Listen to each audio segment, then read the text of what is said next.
तीन दर्शन मंदिर के पीछे कैंप एक भिलाई में भी छत्तीसगढ़ के पारंपरिक त्योहार खमर छठ पर महिलाओं ने एकत्र होकर संतान प्राप्ति एवं अपने संतानों की लंबी आयु के लिए भगवान भोलेनाथ और मां पार्वती की पूरे विधि विधान से पूजा अर्चना की।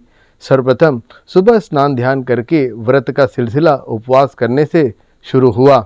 तत्पश्चात महिलाओं ने मिलकर सगरी बनाई और उसे ब्राह्मण देवता के मंत्र उच्चारण के साथ दूध और पानी से भरा।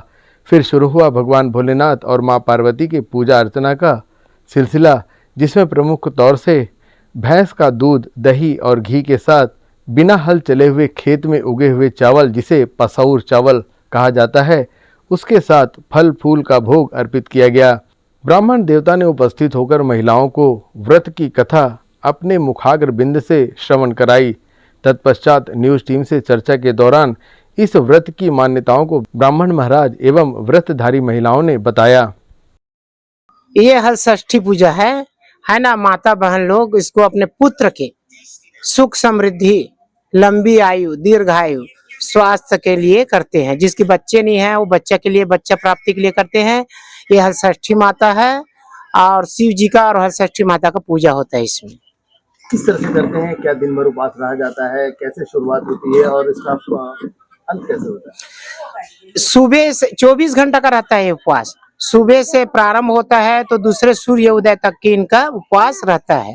दूसरा दिन सूर्य उदय होता है तब व्रत की छोड़ते हैं लोग। व्रत जब छोड़ते हैं तो उसमें कुछ निर्देश है कि क्या खाना है क्या नहीं खाना? नहीं, व्रत में इसमें खाने का नियम यही है। इसमें चावल खाते हैं, वो भी बिना हल में चला हुआ चावल होता है, अपने आप जो उगता है बिना बोए, उसी के तौर पे ये चावल। हाँ। और अगर प्रसाद की बात करें तो क्या मुख्य इसमें कुछ बाली टाइप का, घास टाइप का देखा जा रहा है, वो क्या है? वो घास है, यानी उसमें उगाते हैं घास। तालाब है तो तालाब में कुसा है, आम है और बबूल है ना, बेर है, ये सब पेड़ उगाते हैं उसमें।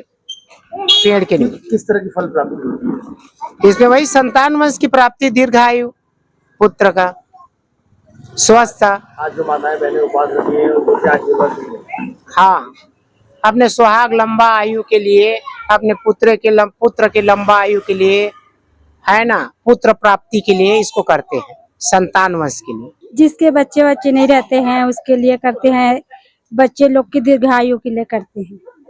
आपने क्या वो मांगी है दुआएं जिसके लिए आप कर रहे हैं? क्या मनसा है आपकी? हमारे बेटे हो जाए इसलिए हम मनसा करते हैं। सुबह नहा धो के हमने घर में अपनी भोले बाबा की पूजा किए, फिर अपना व्रत यहाँ आके शुरू किए। व्रत कैसे खत्म होगा ये? सगरी भरेंगे, दूध दही से नाव का वो करेंगे, तब ये होगा पूरा। शाम को जो आप लोग व्रत तोड़ेंगे, जो खाना खाएंगे, वो क्या विशेष रहता है? शाम को हम बिना हल चला वाला पसेर का चावल खाएंगे, तब व्रत पूरा होगा। 2007 से मैं कर रही हूँ। मेरे बेटे को डेंगू हुआ था और डॉक्टर ने सब जवाब दे दिया, तो उसका डेंगू का पूरा गर्दन तक उसका आ गया था। डॉक्टर ने बोला कि उम्मीद कम है, लेकिन मेरे को उसी से मैं हर छठ के बारे में सुनाई दिया कि बच्चे के लिए किया जाता है। मैं उस व्रत को मैंने माता से ही प्रार्थना की, जब मेरा बेटा ठीक होगा तो मैं व्रत को करूंगी। आज पूरे 18 साल हो गया है और मैं व्रत को कर रही हूँ। मैं पैरालिसिस भी हूँ, बीमारी से ग्रस्त भी हूँ, लेकिन मैं व्रत आज भी मैं कर रही हूँ। और इसको करने से मेरे को मेरे बेटे को मतलब जीवन दान मिला है, इसलिए व्रत जब तक मेरे जीवन है ये व्रत मैं करूंगी।